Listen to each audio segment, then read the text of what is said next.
Okay, I'm going to do a little reflection piece on inclusive classroom with differentiated instructions. So just watched the video, and some of the things that I had were takeaways, specific language that she used to create engagement and to also meet the needs of all the different learning styles. I love that she mentioned, because this is just true of every classroom, that you're going to have children that are on IEPs that are diagnosed with them and children who don't have the official guidelines there. You're going to have typical development. You're going to have, just high accelerated learners as well. English language learners, all of the above. And I think that's true in every classroom. So you're always going to need to help with accommodations. So one of the things she talked about was just making sure to have choice. I really liked that idea is having different activities for different skills, so that people can express their abilities through different, on a project. She talked about communication arts, and that communication art, loved the language around that for reading comprehension and writing. And that's one of the main things that you do have to focus on is the communication art, and really knowing that that's usually where a lot of the kids have challenges, right? Especially reading comprehension. So some of the strategies she said was giving extra time, which I think we all know that one. But what I really liked when she said, just stop. She said, what should I do? Tell me what you think I should assign you right now. Giving the child engagement and learning and giving them choice is huge. So tell me what you think I should assign you right now. I'm going to plan on using that quite a bit. Sleep.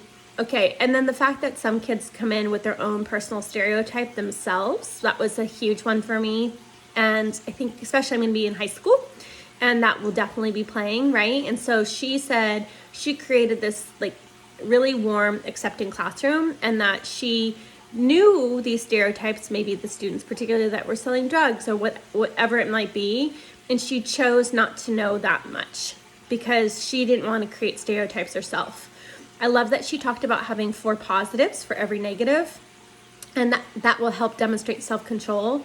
Asking a lot of questions. She says, I don't believe I gave you a limited time, but I would like to see at least, that's something else. So with the asking of the questions, that she said, that shows engagement, that it's oftentimes that we get frustrated with asking lots of questions, but my intention as a teacher is actually really engage in those, because that means people are interested, right? They're engaged in the learning, and that you learn too where your directions are clear and not clear. So when students are asking lots of questions, that's actually a compliment, right? Because that means that they're engaged in the learning, and then you can see what they're interested in, right? Based off of all their questions.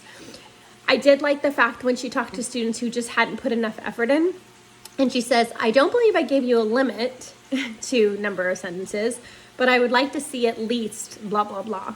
So that I really liked. You can see where kids want to explore and be creative through the questions.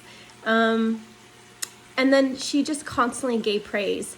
And I loved how she had the students stand up, or she would show their work and explain what a great effort that they had made. Active listening. So that's definitely one that I would want to engage a lot more with the students. I think through active listening too, it shows respect. I like always using the entire body language, so that you're not just active listening with your ears, but your whole body. And that puts them in a place of a mental position to listen and to reflect and to be really engaged in the learning.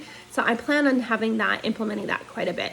I don't feel any concerns about any of this. I think there was a question about where am I worried that this won't be implemented well or not. I feel actually pretty good about it, and maybe just making sure the subject matter as science or math in high school, maybe that being a little challenging for children, and just being able to specifically with math make sure I have accommodations for the students. But I know that with differentiated learning, there are quite a few different programs and everything out there. So that's it.